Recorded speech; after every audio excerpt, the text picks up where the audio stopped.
The restaurant manager pointed at the exit like sentencing a criminal. I said, "Get out." David Morrison stood at the entrance of Le Bernardin, rain dripping from his work jacket onto marble floors. His steel-toed boots left mud prints. Inside, his daughter sat at a table with her new fiancé's family. She hadn't seen him yet. The manager stepped closer. "This is a Michelin 3-star restaurant. You can't be here dressed like that." David's hands were still black with grease from the loading dock. He'd driven 4 hours straight from Ohio. No time to change. His daughter finally looked up. Her face went white. If you crave stories where the overlooked become unstoppable, you're exactly where you need to be. Subscribe for Hidden Billionaire stories. The fiancé's father stood, tall silver hair, custom suit that cost more than most cars. He walked toward David with the measured steps of someone used to controlling rooms. "There's been a mistake," he said to the manager. Not to David. Never to David. "This man isn't with our party." David's daughter, Emily, grabbed her napkin. Her hand shook. The fiancé, Brandon, touched her shoulder. "Just let them handle it, babe." 8 hours earlier, David had been standing in a warehouse in Cleveland.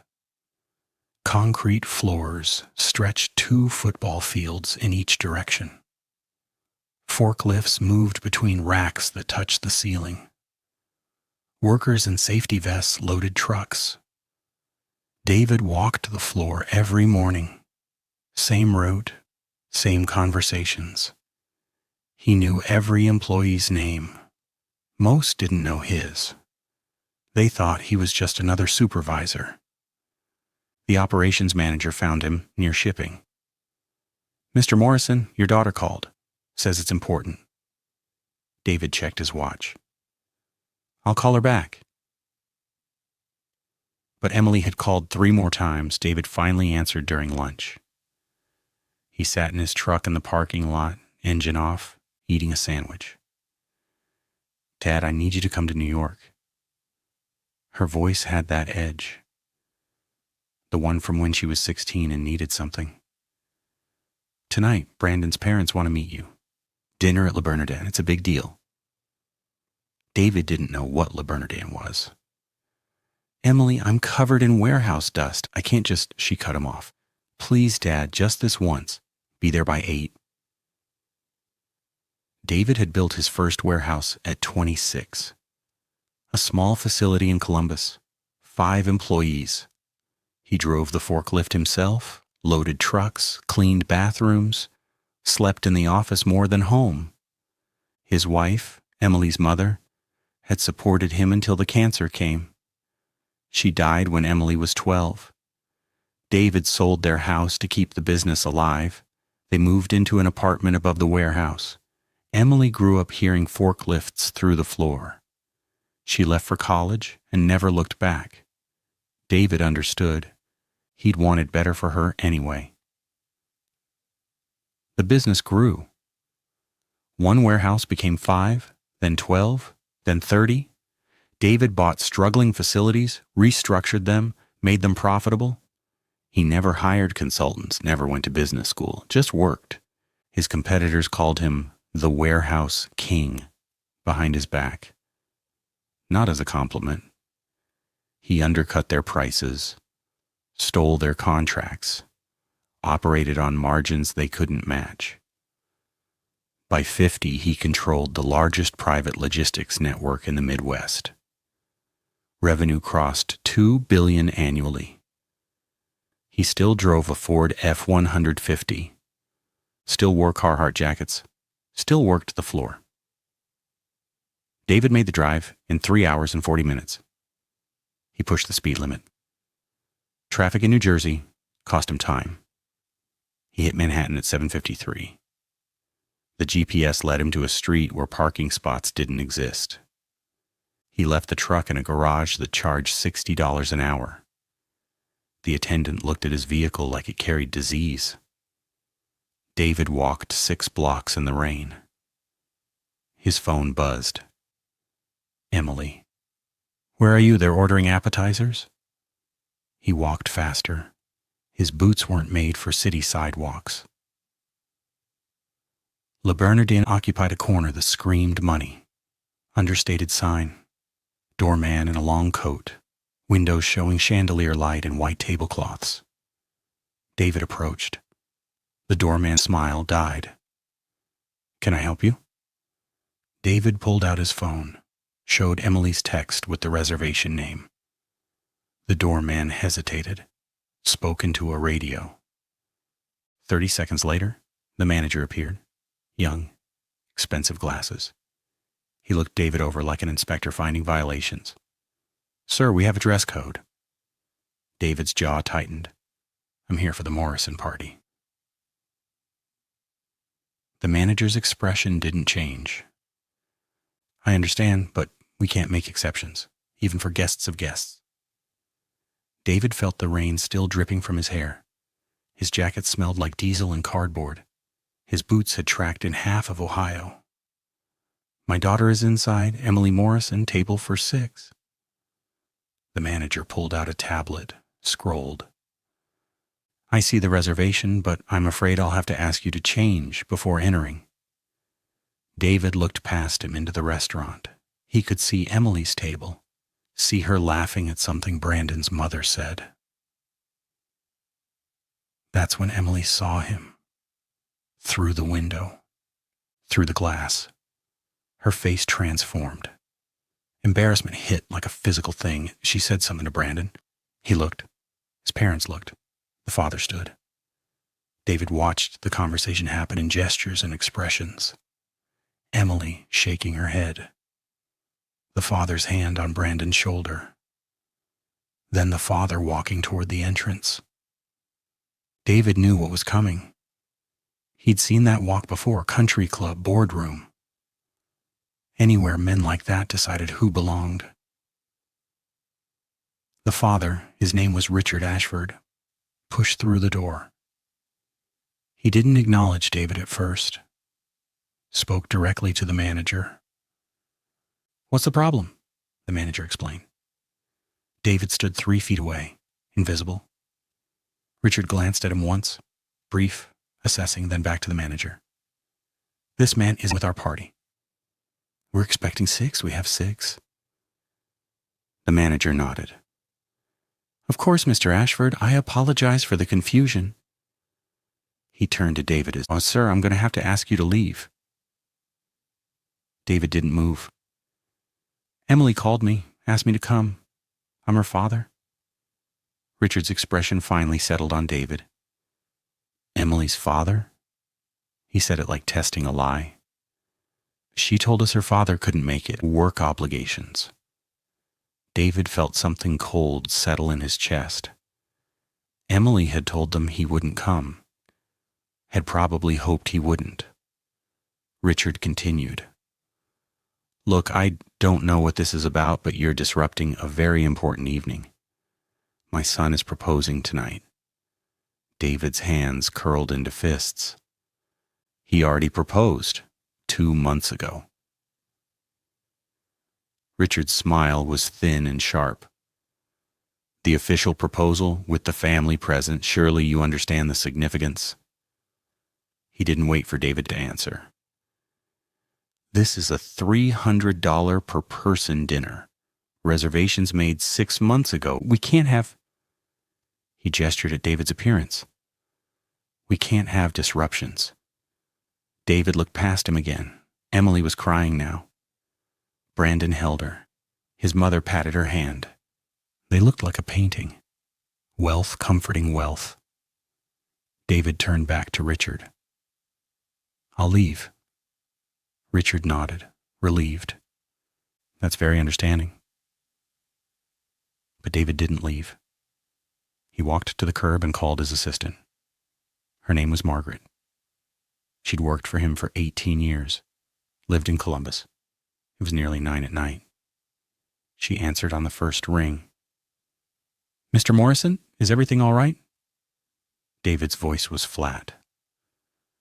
I need you to pull some information. Le Bernardine Restaurant, New York. I want to know who owns it, who manages it, financial structure, everything. Tonight. Margaret didn't ask why. Give me 20 minutes. David stood in the rain and waited. Inside, the dinner continued. Richard returned to the table and said something that made Emily's shoulders relax. Brandon squeezed her hand. His mother raised her wine glass. The proposal was happening. Brandon stood, pulled a box from his jacket, got down on one knee even though they were already engaged. Emily said yes again. The nearby tables applauded. The manager sent over champagne. Complimentary. Richard stood to toast. His voice carried through the restaurant.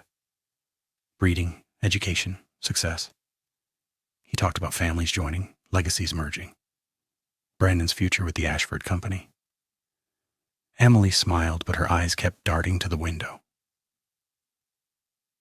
Margaret called back. Le Bernardin is owned by Canyon Holdings, private equity group. Majority stakeholder is Ashford Capital Management.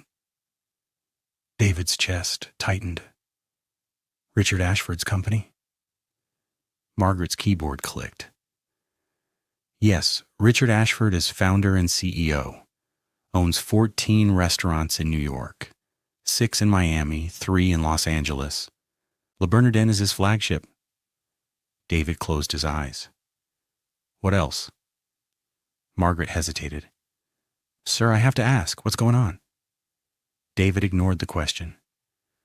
Send me everything on Ashford Capital and pull our lease agreements. Every warehouse property we rent. I want to know if Ashford has any connection. He didn't go far, just across the street to a coffee shop, still open, still serving.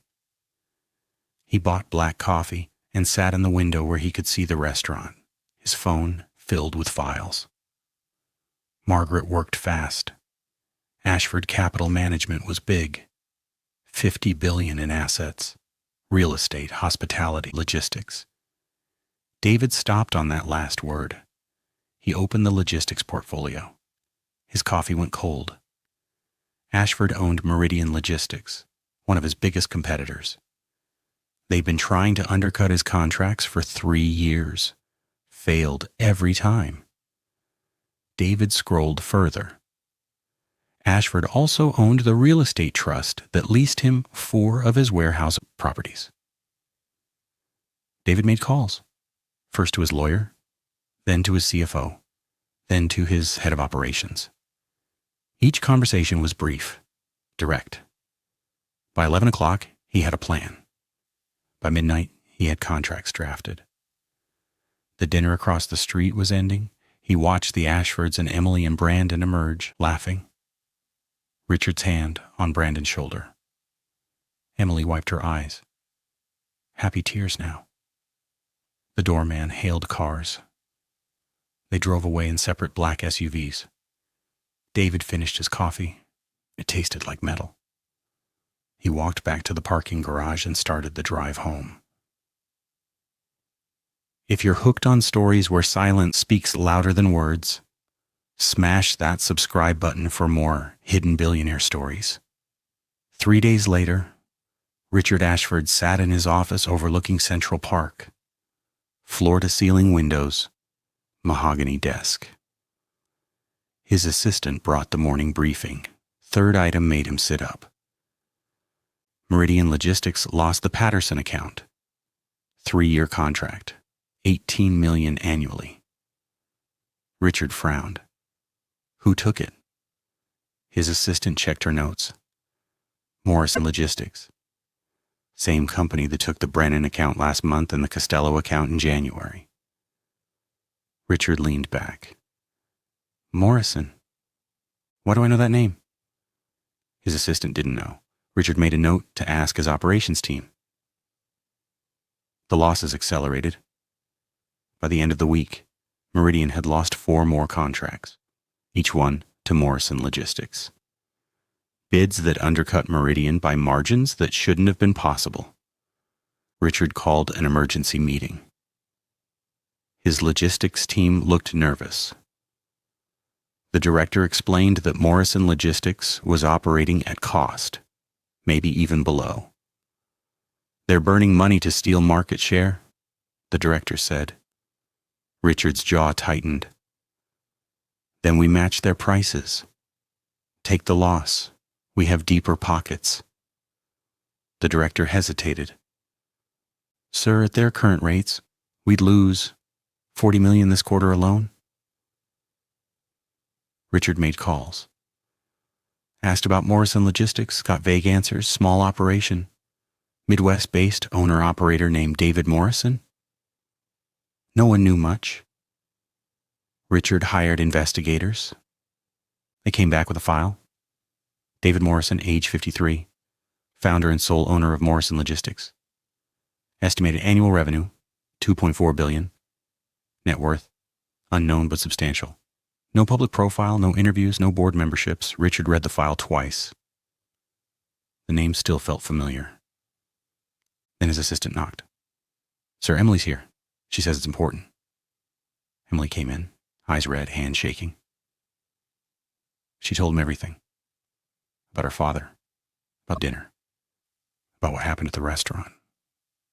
Richard listened. His face stayed neutral until she said her father's name. "David Morrison?" Emily nodded.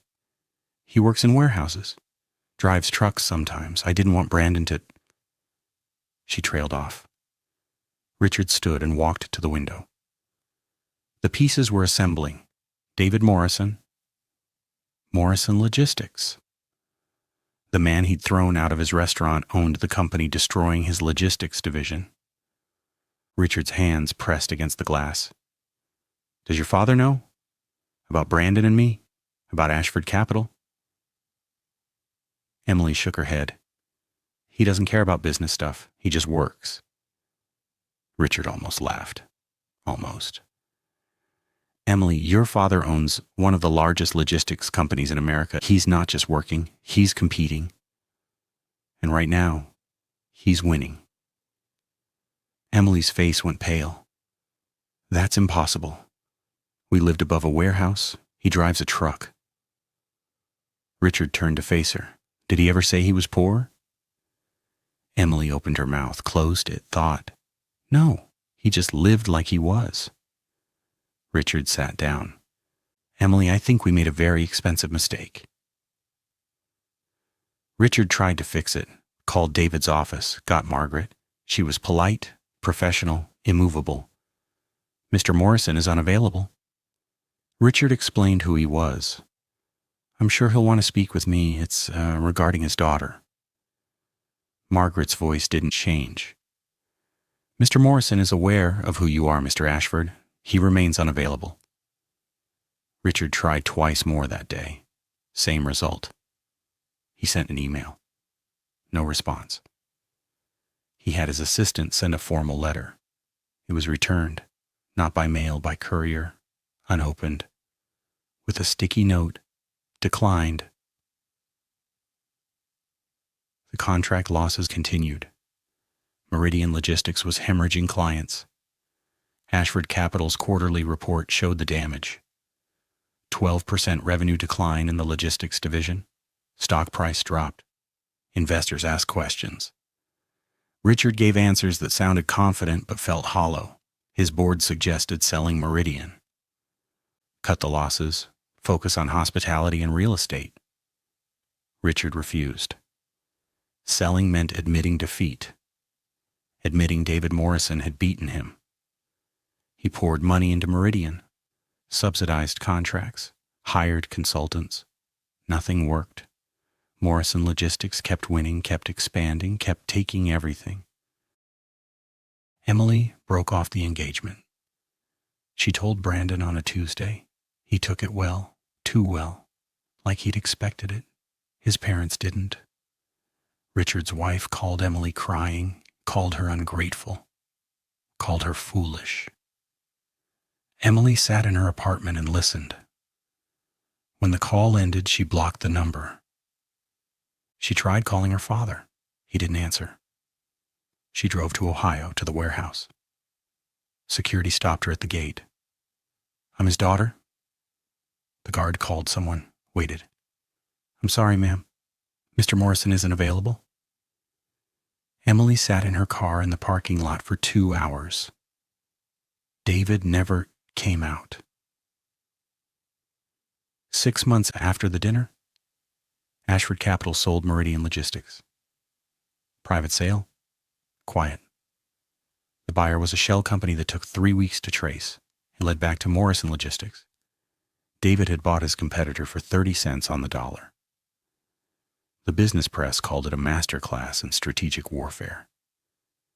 Richard read the articles in his office.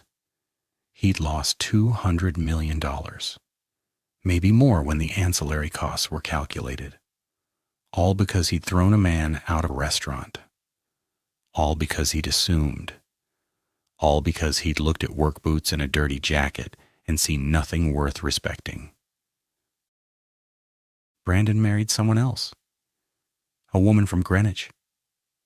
Old money. His parents approved. The wedding was in the Hamptons. Emily wasn't invited. She heard about it through mutual friends.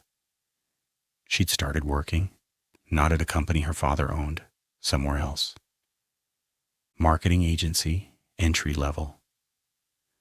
Her friends asked why. She had a trust fund, didn't need to work.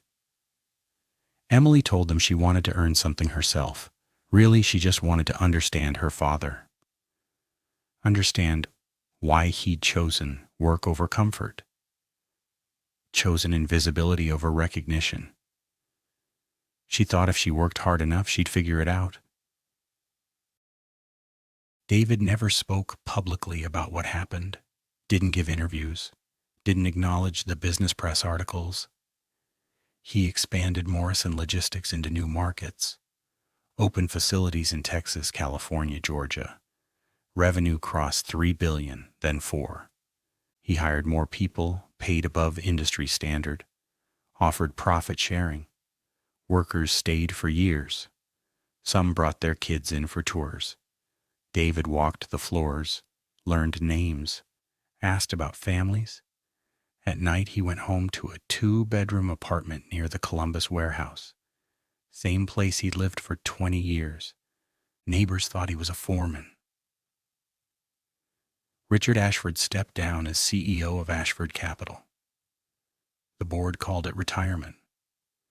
The press called it forced resignation. He kept his board seat but lost operational control. His son Brandon took a position in the company. Middle management, nothing special. Richard moved to Palm Beach. Played golf. Attended charity events. People still recognized him. Still shook his hand, but the invitations came less frequently. The influence had faded. He thought about that night often. The rain. The man in the work jacket. The choice to humiliate rather than accommodate. It had cost him everything that mattered. 2 years after the dinner, Emily received a package, no return address. Inside was a check, 7 figures. A note in her father's handwriting. For when you're ready to build something. No explanation, no conditions. Just the check and the note.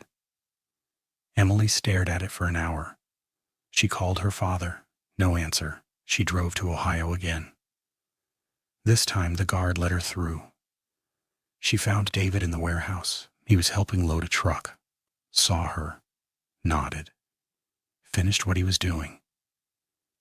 They walked to his office, a small room with a metal desk and a coffee maker. They didn't talk about the dinner.